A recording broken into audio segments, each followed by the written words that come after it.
Welcome to my blog. આજના બ્લોગમાં તમારું સ્વાગત છે. અત્યારે આપણે બ્લોગની શરૂઆત સવારના પોરમાં 4:45 વાગ્યાથી કરી દઈએ છીએ.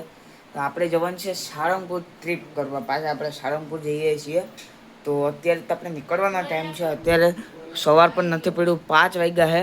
અત્યારે આપણે નીકળવાનો ટાઈમ છે. અત્યારે અહીંથી પહેલાં જૂના બસ સ્ટેન્ડથી આપણે રિક્ષા પકડી ગળું જવું, ગળુંથી બસ પકડવાની છે. 4 જણા જાય છે, હું, મમ્મી, પપ્પાને માનસી. આપણે એક દિવસની ટ્રીપ હશે. કાલ સવાર પાછા આપણે રિટર્ન ત્યાંથી થવાના છે.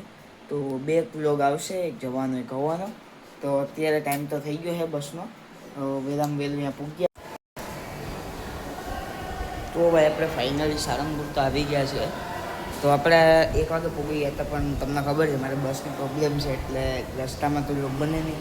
6:30 થયા છે. રૂમની બહાર આવ્યો હું, અને અત્યારે આપણે જવાનું બધીમાં ફરવા, કેમ કે આવીને સીધા આપણે દર્શન કરીને સૂઈ ગયા હતા, કેમ કે શનિવાર હતો એટલે જમવાઈ નહોતા ગયા. તો પહેલાં ચાલુ જઈએ આપણે, દર્શન કરીએ અને રખડીએ ને બધીમાં. અને નીચે તરફ રસ્તો તો આ બાજુ છે, આમ જઈએ આપણે. 1 વાગે તો આવી ગયા. તો રસ્તામાં તો લોક બનાવી જ નહીં, કેમ કે તમને ખબર છે કે હું ક્યાંય જતો હોય બસમાં, એટલે મને કંઈક ને કંઈક પ્રોબ્લેમ હોય જ. બધું તો વોમિટિંગની પ્રોબ્લેમ હોય. અને અત્યારે તો જવા ટાણે, ચોરવા જવા ટાણે તો કંઈ નહીં થાય, કેમ કે એકવારનો ફેરો લાગી ગયો ને. ચશ્મા પર આવી ગયા. બેટને નવું ટી-શર્ટ કરી લીધું, માર્વલનું પહેર્યું પણ આ લઈ લીધું. ચાલો નીચે તરફ જઈએ હવે ને, આપણે આખું ફરીએ ને બધે દેખાડીએ.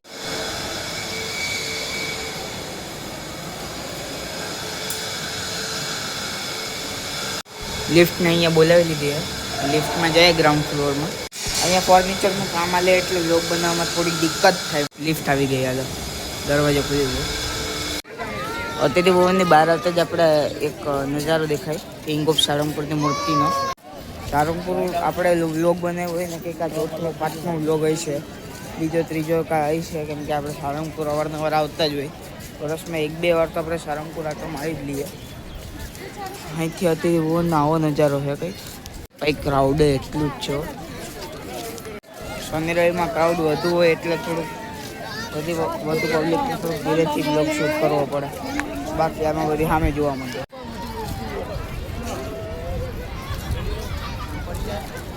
એક ગાય આગળ એક ભાઈ મળ્યા, એને ટ્રાયપોડ હતું, તો એને થોડુંક અલગ હતું, શેપ અલગ હતો, એને હાલતું નહોતું.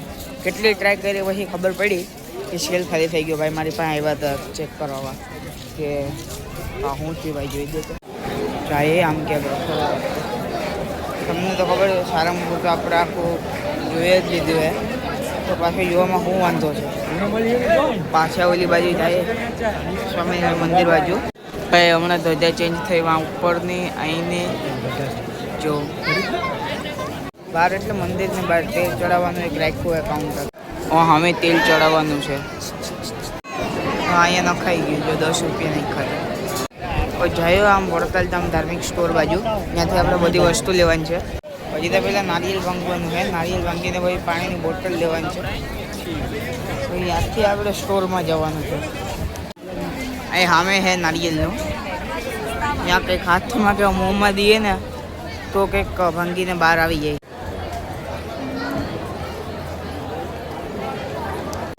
વहाँ જવાનું છે. અહીંયા હાલો તો આ સ્ટોરમાં તમને જે જોઈએ મળી જાય. તમને 10 રૂપિયાથી લઈને 1 લાખ સુધીની વસ્તુ મળે. 1 લાખ રૂપિયાની પણ મૂર્તિના ફોટા અહીંયા મળે. સામે આખું મંદિરનું સેટ જ છે. જો ભાઈ રક્ષાબંધન નજીક છે ને, એટલે અહીંયા રાખડીઓ મળવાથી ચાલુ થઈ ગઈ. મિની કેલેન્ડરે મળે અહીંયા. જો આખે મેં સ્ટીકર લગાવેલ છે મિની કેલેન્ડરના. 2 મૂર્તિ છે, એકનો પ્રાઇસ છે 5,000, એકની છે 12,000. 19-20 का फर्क है. Just joking. અલગ અલગ વસ્તુમાંથી બનાવી ગઈ વસ્તુ, આ પાણા પથ્થરમાંથી બનાવી ગઈ છે. આ બધીના અલગ અલગ નામ છે. આ શ્રી રામ કવચ. અલગ અલગ બ્રેસલેટના અલગ અલગ ફાયદા છે. આ મની મેગ્નેટ, આ ધન ઓરા, આ ટાઈગર આઈ, રામ કવચ, કેટલાય છે આમાં. આમાંથી કેને બધી પ્રોબ્લેમ છે, આખા લઈ લઈએ તો થાય. સામેવાળા કેલેન્ડરની ઈચ્છા છે લેવાની, પણ આ દિવાલમાં ટીંગાડવાનું નહીં. આ સ્ટીકર છે આ ટેબલ ઉપર રાખવાનું છે. ગરમી થાય ને બહાર આવીને આપણે ઠંડુ લાગે છે.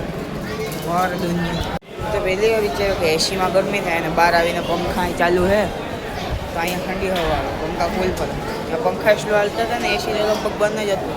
ક્રાઉડ એટલું જ હતું. હું એક્સપોઝ નથી કરતો, હું ખાલી ક્રાઉડ બધું હતું એટલે થોડી ગરમી થતી. ભાઈ 8 જીબીની ઓડિયો પેન ડ્રાઈવ છે હરિપ્રકાશ સ્વામીની કથા આખી. ધરમપુરની કથા હોય, બીજી કથા હોય, એ બધી આમાં કહેતા હશે. 8 જીબીની છે તો આમાં સ્ટોર કરવાની હોય કોઈ પણ કથા. હવે આરતી થવાનો ટાઈમ છે તો હવે મંદિર તરફ જાય. મારે તો સ્વામિનારાયણ મંદિર તરફ જવું જો ઉતરવા થોડીક એડિટિંગ કરવા માટે થોડીક ક્લિપ્સ ઉતારવી. કેમ કે હવે કોલેજને હે ને એક નવી ઇન્સ્ટા આઈડી બનાવીએ. તો એક તો આપણે ચૈતન્ય કરવાની વહી ગઈ, દેવ થઈ ગઈ એક આઈડી, અને આ તો આપણે નવી બનાવીશું. હવે એમાં આપણે ડેલી બ્લોગ્સ સિરીઝ નાખશું બધી. આ ક્લોથ વેન્ડિંગ મશીન, આ ચાર્જિંગ પોઈન્ટ છે. તો હું સ્વામિનારાયણ મંદિરે જાઉં છું અત્યારે. પપ્પા કહે કે ફોન કરો, હવે આવે એટલે ફોન કરી દે. માણસોની લાઈનમાંથી જવું પડશે મારે એકલામાં. ભાઈ કન્ટેન્ટ બનાવવા તો ગમે એ કરવું પડે. આ ગેટ આવી ગયો, મેઇન ગેટ કષ્ટભંજન દેવસત કહે છે. એવરેજ મેનનો ડ્રીમ આ હોય. ભાઈ પ્લેનમાં મોટો ટ્વિસ્ટ આવી ગયો. આરતી ચાલુ થઈ ગઈ, ફોન આવી ગયો. હવે આપણે જવું પડશે મંદિરે. અમારું આપણે કેન્સલ રાખવું પડશે. ભાઈ ચાલુ થઈ ગઈ.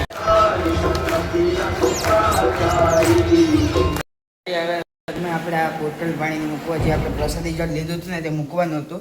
અને આ એક ઠંડી પાણીની બોટલ બહારથી ભરી લીધી હોય પરબમાંથી. આ બધી એ મૂકી દીધું હોય. હું ઢાંકણું અંદર પડ્યું હોય ને હવે નીચે જઈએ અને અહીંયા રાખી દઈએ. રાતના પીવા થાય. સવાર આપણે ભાઈ પેલું 5 વાગે ઉઠવાનું છે ને 6 વાગે નીકળવાનું.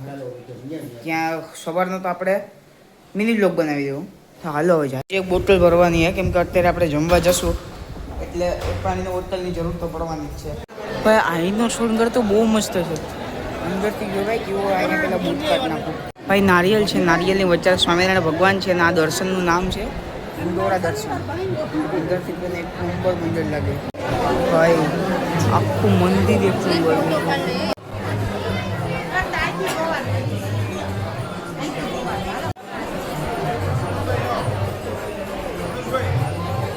ઉપર જો હિંડોરામાં ભગવાન હિંચકે છે. અહીંયા બધીમાં હિંડોરા જ છે. એટલાનું નામ જ આપી દીધું હિંડોરા દર્શન. ભાઈ ઇટ વોઝ સો ઓસમ ભયા. એક સાઉથ ઇન્ડિયન પાર્ટી મળી હતી, ફોટો પાડી દીધો હવે. પહેલાં તો મેં ગુજરાતીમાં બોલી હતી, મજા ન પડી ભાઈને. ભાઈ આખાઈમાં હિંડોરા છે. અહીં તો બહુ મોટી મૂર્તિ છે ભાઈ. જો આખાઈમાં. હા મેં નીલકંઠ વર્ણી મહારાજ આરામ કરે. આ સ્વામિનારાયણ ભગવાન બેઠકમાં.